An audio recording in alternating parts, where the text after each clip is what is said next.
Et comment calculer l'aire du carré et du rectangle? Avant toute chose, il est essentiel de savoir qu'est-ce que c'est que l'aire. L'aire est un nombre qui exprime une mesure d'une surface. Elle peut être exprimée en centimètres carrés, en mètres carrés ou millimètres carrés. La surface d'une figure géométrique est l'ensemble de points qui se situent à l'intérieur d'une figure. Mais à quoi ça sert de calculer l'aire? Eh bien, tout simplement, si vous souhaitez recouvrir une pièce d'un carrelage ou d'un parquet, il faut évidemment calculer la superficie de cette pièce pour pouvoir la recouvrir.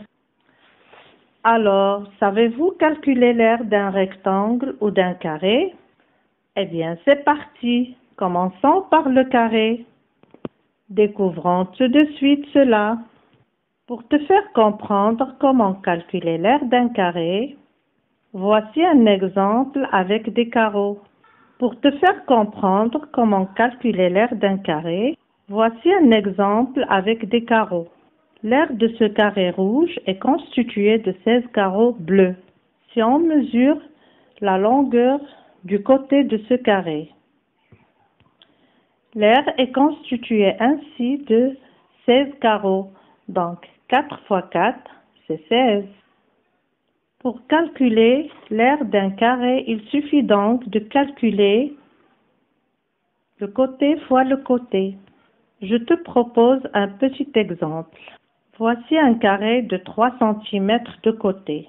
Si j'applique la formule, je multiplie donc les deux côtés ensemble. 3 cm fois 3 cm, ce qui donne l'aire de 9 cm carrés.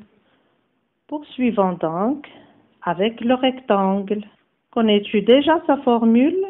Pour découvrir l'aire d'un rectangle, utilisons le système des carreaux.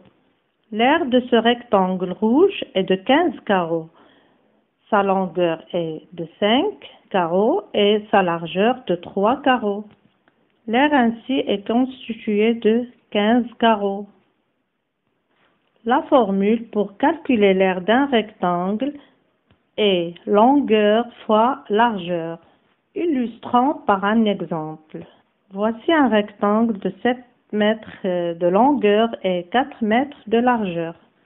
Appliquons donc la formule longueur fois largeur, ce qui donne 7 mètres fois 4 mètres, ce qui donne un aire de 28 mètres carrés.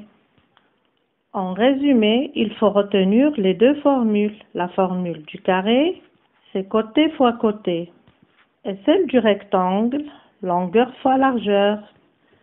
À très bientôt pour de nouveaux apprentissages.